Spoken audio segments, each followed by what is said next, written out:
Hey there.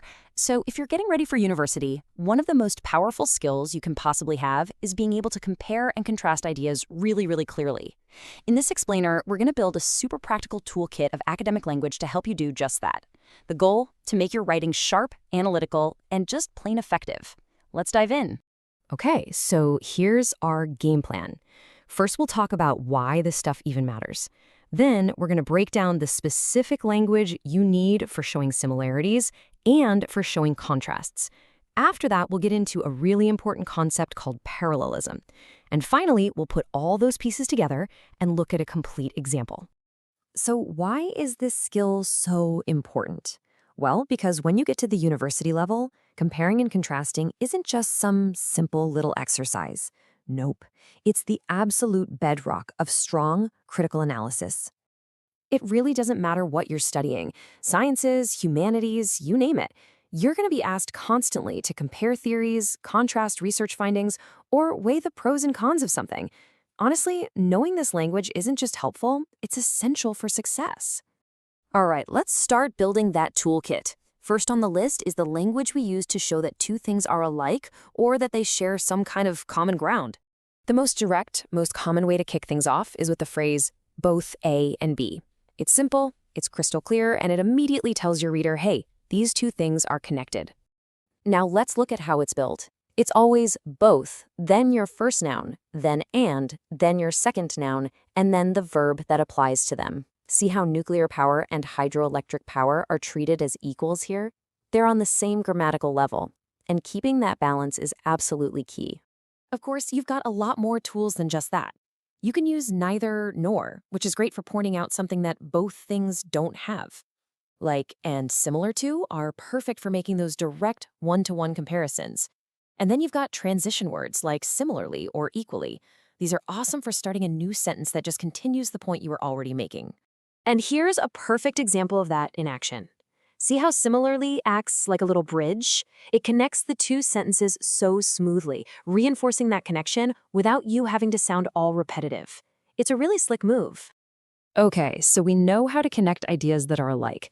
Now let's flip the coin and talk about the language we use to highlight the really important differences. In formal academic writing, these three words are basically your power tools for signaling a big contrast. However, nevertheless, and nonetheless, I'll tell your reader, okay, get ready because we're about to look at an idea that pushes back against what I just said. Take a look at this. The first part of the sentence makes a clear point about nuclear power. But that word, however, it acts like a giant pivot. It just swings our attention right over to a major difference with hydroelectric power. It's a really strong signal that a contrast is coming. And you've got a ton of other options too. But and yet are a little simpler, but they're still totally fine to use. While is fantastic because it lets you set up a contrast inside of a single sentence. And then phrases like unlike or in comparison basically tell your reader you're about to get really specific and analytical about what sets your two subjects apart. But here's the thing, it's not just about the words you pick. How you build your sentences is just as important if you want a clear, convincing argument. And that brings us to this really key idea, the power of parallelism. Just listen to the difference here.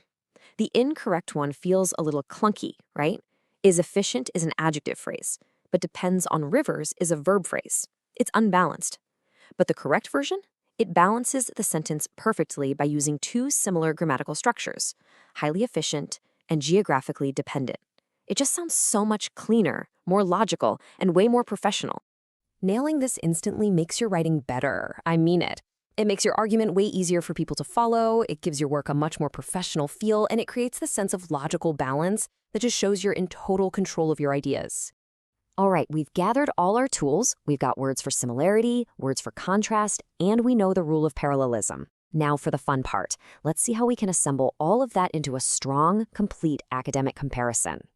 You know, a really effective strategy is the simple three-step process. First, start by showing what your two subjects actually have in common.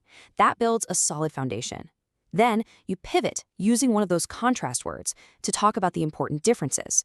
And all along the way, you use your transition words to make the logic of your argument crystal clear. So let's see this strategy in action.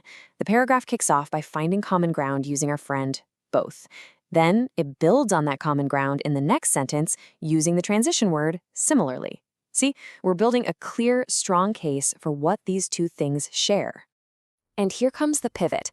That one word, however, signals a complete change in direction. The writer then uses all these great phrases like a distinguishing feature, in contrast, and while to break down all the differences, point by point. This is what sharp, analytical writing looks and sounds like. So let's just quickly recap the 4 main takeaways. 1, choose your vocabulary carefully. 2, use strong, clear signals when you shift your argument. 3, always keep your sentence structures parallel and balanced. And 4, organize your points logically so you can guide your reader every step of the way.